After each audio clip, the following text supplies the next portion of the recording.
and good morning, good afternoon, and good evening to you all. This session gives the floor to practitioners. As Paulo Freire said, no one is born a teacher. Someone grows into a teacher by practicing on the ground. I will add that is a person's lifetime growing process, along which some significant ones and experience contribute to. Thus, it is my pleasure and pride to announce to you three of my students, Luisa, Maria José, and Cristina, who are going to tell us how they became the educational leaders they are. Please, Luisa, go ahead. Hello, everyone. I'm Luisa Oliveira. I've been a principal of a school cluster. It's a group of 10 schools for the last 16 years. And I will present you just a minute. I think you can see it. Yeah. Okay. So, once someone you probably know, she's in this room, Anna Silva, asked me to think and write about what brought me here, where I stand now. So, looking back at the road traveled, oh, this is now, okay. So, the family was a very important experience for me. I'm the youngest of 8 siblings. I'm the one here in the first step, the little one. And a few years after I was born, television arrived in our home, so the family stopped growing. I'm the last one. But my family was my first experience of a large organization. It was my first school, and there I learned all the first notions about leadership, shared leadership, delegating power, organizing tasks and timetables, and I learned that personal interests were being outweighed by the needs of the collective, of the group. And it's amazing that in such a large family, effective organization was needed, was essential to avoid chaos. And this was possible with two great leaders.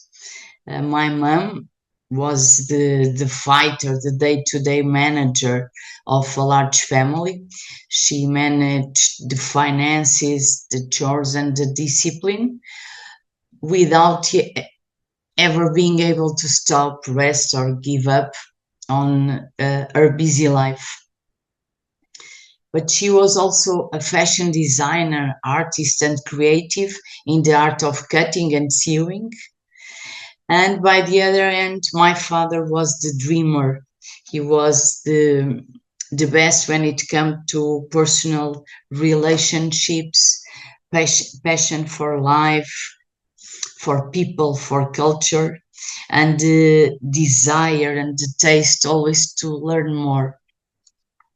And during the Portuguese dictatorial regime, the newspaper where he worked, he was a journalist, he was always closely monitored, controlled by the political police.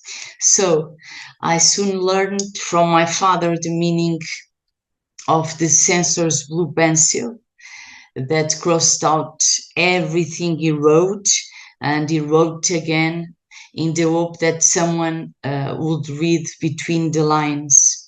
From my father, I learned the importance, the value of freedom and respect for the freedom of others. So when many people refer to a super leader, I always say I'm sure that it will be the combination of my father's and my mother's qualities. Uh, and with them, I learned these values about work and persistence, respect, and also the value of example. As a leader, it's very important to give the example. I also I belonged to the Girl Guides or Scott in my hometown. At that time, the Girl Guides were for just for girls, and the Scots just for boys. And I was there from the age to 5 to 18, and it was very important for me. Besides the adventure camping, uh, landing games, it was a fundamental learning experience in terms of team spirit, a sense of belonging, leadership, respect for leadership, creativity, and innovation. I was always the patrol leader, the group leader. The leadership style that was cultivated in the guides or in the scouts defined the role leaders, and it was very important. It was to guide firmly, but with empathy and humility, to work with persistence and celebrate with joy, to act with courage and motivate with enthusiasm, always associating the seriousness of the work with an atmosphere of good humor. And who knows me now, uh, I'm still like this.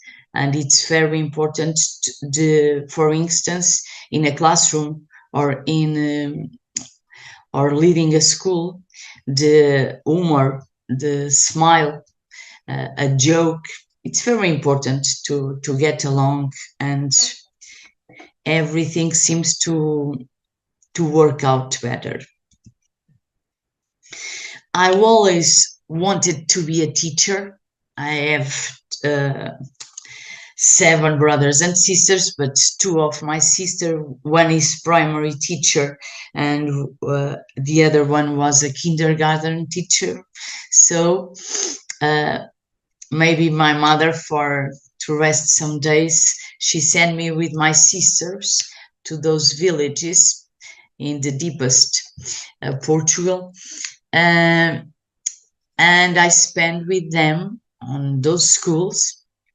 And like we said before, on those times, the teacher was had a status recognized by the whole community. So when I stayed there in those classrooms, I was always enchanted by the chalk, the blackboard, to write on the blackboard, and it was magic for me. So the desire began began in me to be a teacher. At home, I always seated my youngest neighbors on the stairs of the building and playing school. And I was always the teacher, giving them lots of exercises, and I always had the red pen, putting the right or wrong. It gave me lots of power. So I'm a teacher since 1992, and I always loved to be a teacher, and I never regret to choose this path.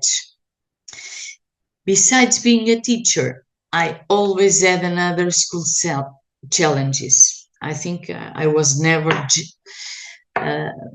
just the role of the teacher. It was always I got involved in the school, inside and outside the classroom.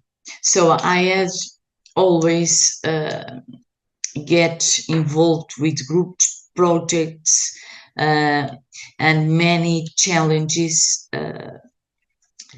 was always present in me, and I love them. So I think that the projects motivate me even to be a better teacher in the classroom. In 2004, I was invited to be vice president of the school cluster principals team. And in 2009, I became principal. So I've been like that for the last 16 years. And it's a group of 10 schools with 1,600 students. You can see in this photo. They are students from kindergarten to ninth grade. In front, there is our mascot. It's a challenging context in terms of management and leadership, but I like it. But by Portuguese law, the 16 years is the limit for you to be a principal. So this would be my last year. Probably, these are the photo of my second family, all my teachers and my staff. We spent all the day together. So we say it's Família Altos Moinhos. It's the name of my cluster. So probably I will return to classroom, but I never stopped to be a teacher. And I think that the classroom is very, very powerful. It's the soul of the school. It's the most important place in a school. So I will be a teacher leader again. But I believe that in both roles, principal or teacher, leadership requires the same things: courage, enthusiasm, discipline, example, empathy, respect, commitment. And both principals and teachers, leadership is not an easy task, but never ceases to be rewarding. I think when we listen to the students or listen to the teachers, and we see they need always a smile, a hug. I'm a hugger person. I need that the role, they are both important. So I believe that a good school will be one where teachers and principals talk to each other, learn with each other, engage in daily activities, share knowledge, and both contribute to a better school. So a good school, for me, it's a learning community. We are always learning all the time and with each other. And I love to be a teacher. I love to be a principal. And I sincerely believe in the power of a school. And I'm very lucky because I have amazing teachers and fantastic students. So I agree with Fullen when he states this is what is worth fighting for. I truly believe it. That's why Thank we you, are Luisa. here. Thank you, Luisa. Please, okay. Because now I have to present Maria José work. I think I'm going to present this way, if you are able to see that. Maria José Broia Gonçalves is a Portuguese citizen that born in Angola in 1962, and she considers herself being a leader for a long time. As a child, she was a leader of recess at school and street games, and as a teenager, She was a leader in organizing activities, protecting weaker classmates. As an adult and a teacher, she is a leader in the classroom and in school activities by conceiving and implementing projects. She believes that each person is unique and is the reflection of his origins, past, present, and projection into the future. Therefore, she was also a sportswoman, a swimmer, and a basketball player at the Portuguese national team. And being a sportswoman, she learned how to listen to others, how to set goals and objectives, both individual and collective. She learned how to deal with success and failure. She learned how to cooperate and help others, to have team spirit and fair play, as well as the sense of belonging. Becoming a physical education teacher was a childhood dream. So she took a degree in physical education at the University of Lisbon, and at the same time, she enrolled herself in a basketball coaching course by the Portuguese Federation of Basketball, and therefore she became a physical education teacher and a school sport coach. Being so, she developed and conceived projects in schools, held all positions of middle leadership, and she enrolled herself in training courses throughout the career, investing in professional improvement. Doing so, she developed an internal vision of the school. But as she valued always the professional development, she took a master's degree in school administration at the University of Lisbon, and thereby she developed an external vision of the school. And after that, she became a principal in 2013 of a mega school group in Lisbon metropolitan area. That group of schools comprised 9 schools, schooling 3,200 students. She became a principal at the request of colleagues and staff, and therefore she accepted the mission to apply to become a principal. As the first principal of that mega school group, she drawn a mission for the group and developed an intervention project addressing the school group weaknesses.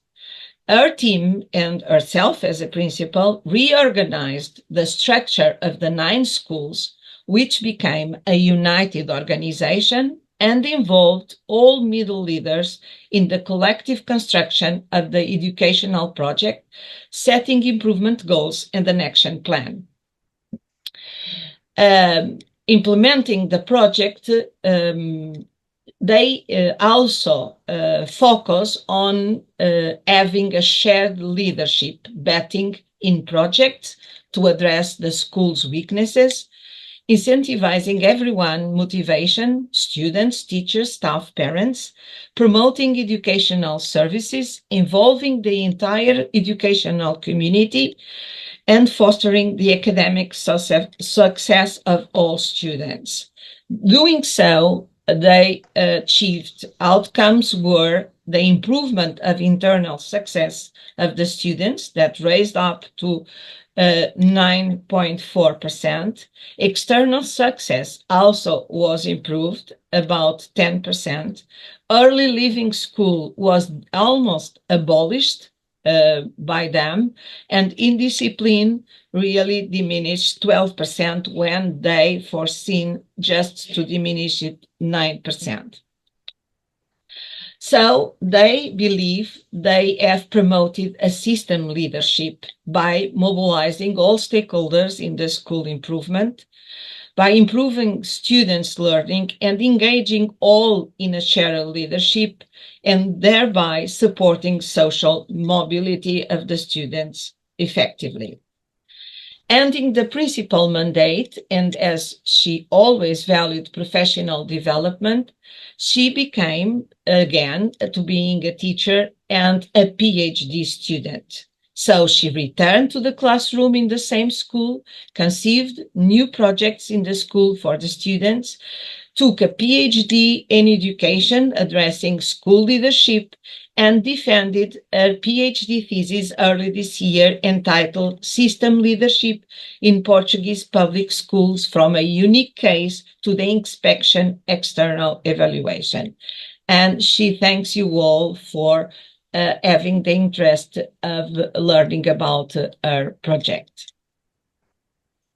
So now I'm going to give the floor to my third student, Cristina Ribeiro. Hello, everyone. Thank you for having me.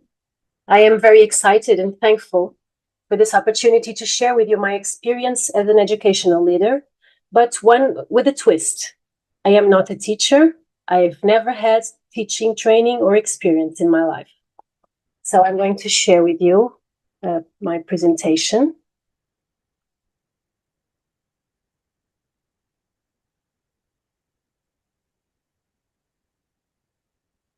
I hope this worked out. So my name is Cristina. I am 47 years old and I come from Portugal.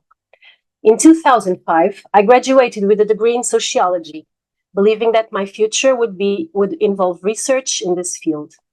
However, my mother, a teacher in public schools since 1971, and my sister, who was completing her degree in early childhood education, had the dream of building a school where they could create what they believed to be a truly high-quality space for children from 0 until 10 years old. They both challenged me to join this dream, trusting my planning and organizational skills, as well as my knowledge on organizational sociology and human resources to manage the non-pedagogical aspects of the project. So, in June 2025, it will be 20 years since I became the principal of Par Kids, a small private school offering daycare, preschool, and elementary education from 1st until 4th grade. This is a family project involving my parents, my siblings, and myself. Initially, I thought that my role would primarily be business management, team oversight, and handling everything unrelated to educational aspects. But boy, was I mistaken. I quickly realized that even though this is a private school and a business, it's a very special kind of business. My responsibility wasn't just to sustain and grow the business. I had the ultimate responsibility of caring for the children entrusted to us and shaping the early ages of their lives, the foundations of our future citizens. The first challenge was to understand that our true clients are the children and not the parents, even though the parents are the ones deciding to purchase our services. Internalizing this was crucial in ensuring that every decision made prioritized the children, their interests, and their needs. There were some key moments that helped me understand this. For instance, when parents demand that their preschool-aged children engaged in more formal learning, like reading and writing, or when they expect their children to develop at the same pace as their peers, encouraging competition and comparison. The initial reaction might have been to meet these demands. However, I came to understand that my responsibility was to address the children's needs and help parents understand this as well. On the other hand, with the team, it wasn't enough to provide good working conditions. My role was also to involve them in our vision and, most importantly, support them, giving them the space to make decisions, both pedagogical and otherwise, with sensitivity and flexibility. Throughout my life, I've heard my mother say that teachers must be free in the classroom and that the teacher can and should make a difference in students' lives. She often chose to teach students with significant challenges, and I always saw her go above and beyond to meet her students' needs, making sure they learned what she considered essential. I never fully understood the impact of her efforts until I started meeting former students who greeted her with great affection, thanking her for caring so much and crediting her for helping them finish school and have a job. This all made more sense when I took on the responsibility of leading a school. I realized how important it is to look at each child individually and tailor our actions to their needs. Welcoming children with special educational needs has also made a significant difference. It's clear that these children require a more individualized approach, But I realized that even children with similar development challenges react very differently, requiring personalized adjustments. As I understood this, I began questioning, however, whether I was the right person to run a school. As someone who is not a teacher or an educator, was I in the right position? But I didn't give up. Instead of focusing solely on the business, I started studying pedagogy and child development.